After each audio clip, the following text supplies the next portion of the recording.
Good morning, everyone. Welcome to our Faith Formation series on dismantling racism here at Grove United Methodist Church. For those of you who don't know me, I am Deacon Marilyn, the Minister of Community Outreach, and I also work at the Eastern Pennsylvania Conference as Coordinator of Prison Ministry and Restorative Justice. This is the second week of a 4-week webinar series on the topic of dismantling racism. Last week, we heard Deacon Diana addressing the definition of racism and its historical aspects. Today, we will learn about implicit bias. Next week, Pastor Gary will lead a session on systemic racism. And 2 weeks from now, Deacon Diana will conclude with the topic of white privilege. These webinars are being recorded and will be posted on the Faith Formation page of the Grove Church website. Concurrent with this 4-week series, Pastor Eva will be offering a Bible study on Wednesday nights, addressing the topics for the week that are being presented in the Sunday morning webinar, which can allow us to go deeper into the biblical perspective on dismantling racism. Note that this 4-week webinar and Bible study series will be followed by a 3-week Zoom discussion, allowing us to further unpack what we have heard, address ongoing current events related to racism, and come up with specific and practical ideas of how we at Grove Church can work to dismantle racism. We hope that all of you will be able to be a part of those discussions.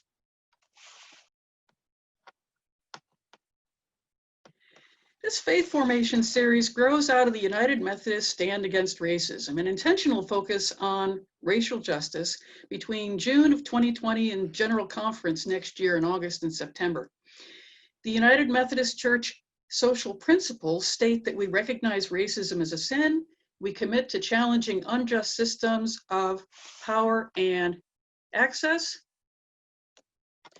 and we will work for equal and equitable opportunities in employment and promotion, education and training, in voting, access to public accommodations and housing, to credit, loans, venture capital and insurance, to positions of leadership and power in all elements of our life together, and to full participation in the church and society. Just a reminder that we are using as a working definition for racism, that racism is prejudice plus power. Racism happens when a group or an individual with the ability to enforce its prejudices does so, legitimizing one group or individual's worldview over that of another. So the focus for today's webinar is implicit bias. And I should say that the reason I myself am particularly interested in this topic is that it can have a profound impact on who gets incarcerated and who doesn't in any given situation. You may recall from the video last week, there were several examples given as to how the criminal justice system impacts people of color disproportionately. For example, a white boy born in the United States has a 1 in 23 chance of being incarcerated at some point during his life, whereas the odds for a black boy are 1 in 4. Implicit bias is a significant contributor to those statistics. There are 3 steps to addressing implicit bias: recognizing the bias, questioning that bias, and transforming the bias. We will touch on these today, but to learn more, I'd suggest you check out the resource sheet that will be provided to you after the webinar. We'll start with recognizing implicit bias, and towards that goal, we will watch clips from 2 TED Talks. First, Kristen Pressner's "Are You Biased? I Am?", where she discusses her journey to discovering her own implicit bias.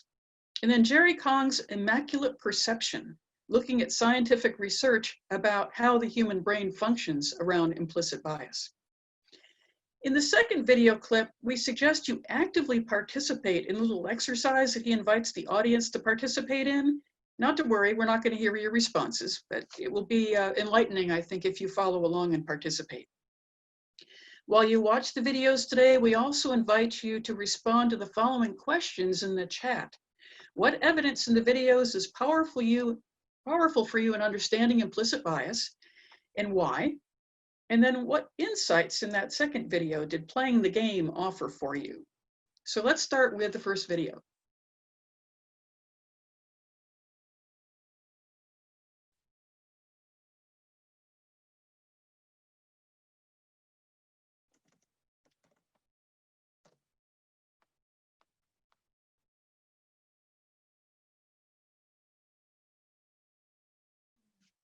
So in order to recognize implicit bias, we really need to define it.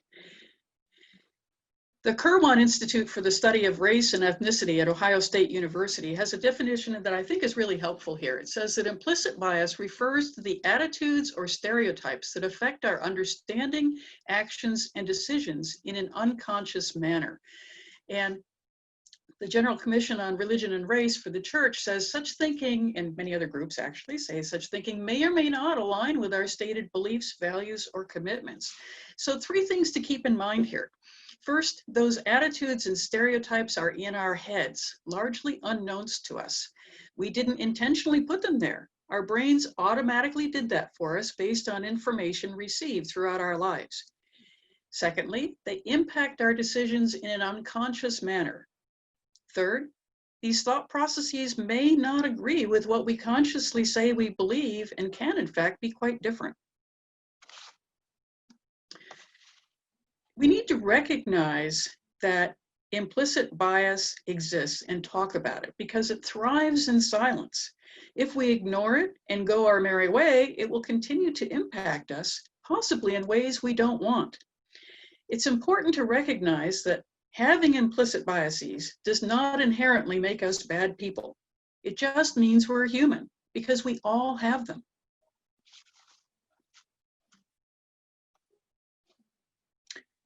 These implicit biases are really a survival mechanism for our brains that allow us to process a lot of information, 11 million pieces of information at any one time, and make decisions without getting bogged down.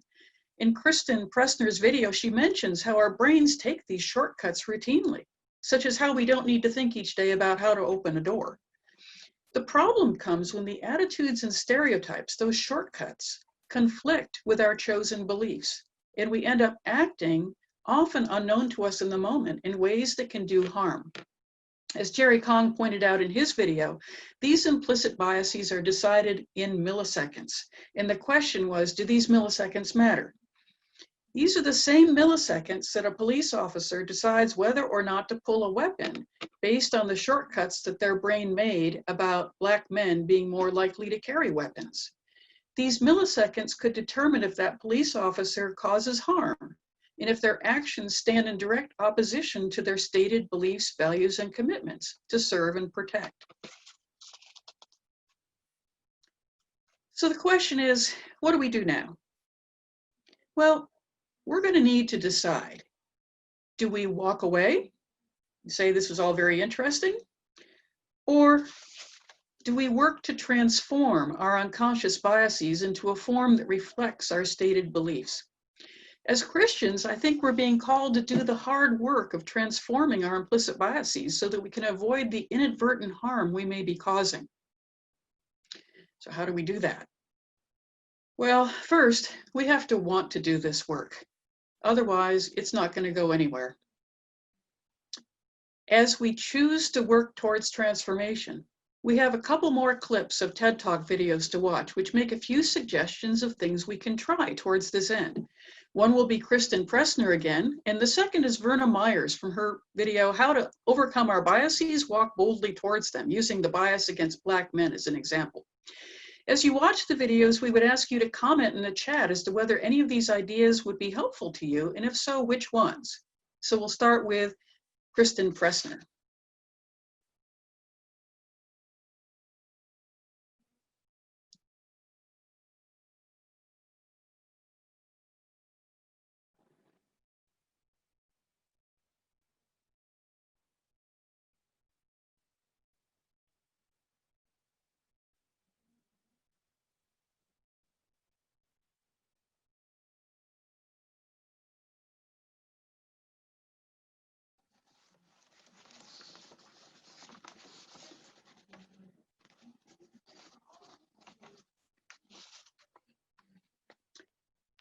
So just to summarize some of these ideas that have been presented, Kristen Pressner suggested that we flip it to test it as a way to check when unhelpful biases may be operative. Verna Myers made 3 suggestions. First, that we intentionally dissociate our automatic shortcuts by experiencing the opposite, stare at positive images of our negative biases. She also encouraged us to widen our circle of acquaintances beyond a surface level, to gain positive experiences with those whom we may have seen as different or dangerous.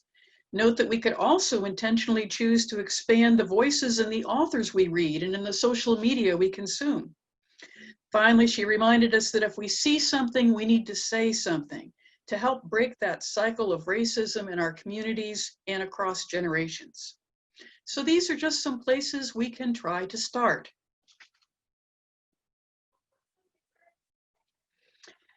All of this work on implicit bias can, of course, be tied into the Bible. And one passage we will look at today is Luke chapter 24, verses 30 to 32. After he took a seat at the table with them, he took the bread, blessed and broke it, and gave it to them. Their eyes were opened, and they recognized him, but he disappeared from their sight.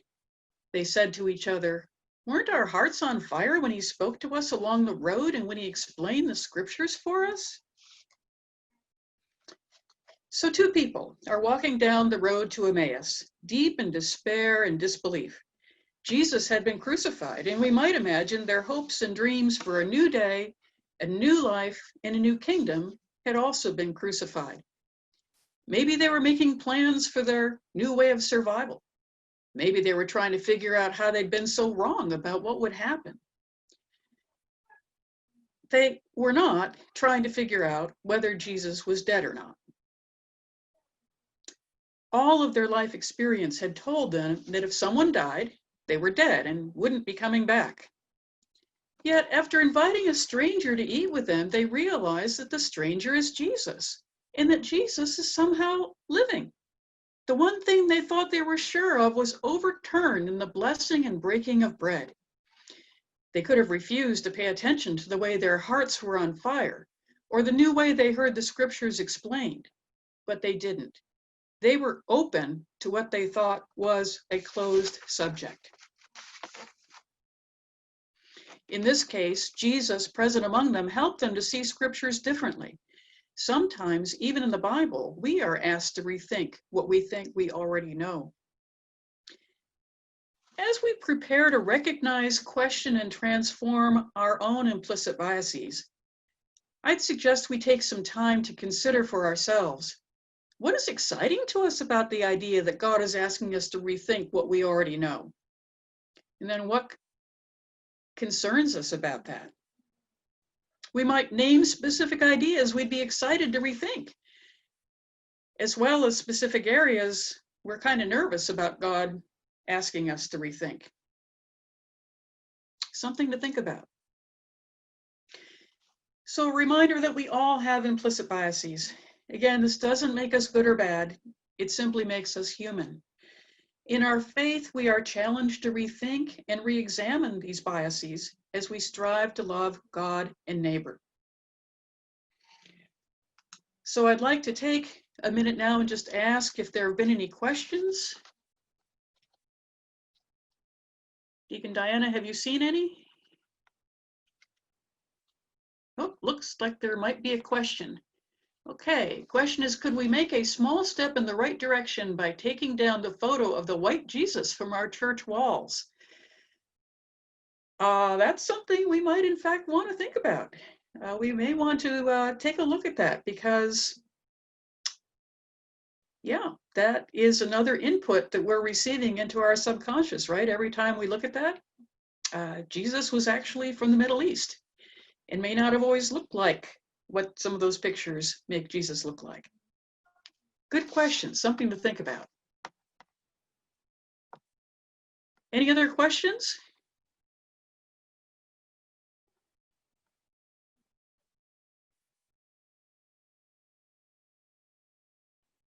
Okay, I'm not hearing any, and I'm not seeing any others come up. So what I'd like to do is go ahead and close us in prayer, and then we will stop the recording, and then we'll just continue with the chat up until 11 o'clock, and we can chat with each other. Let us be in prayer together.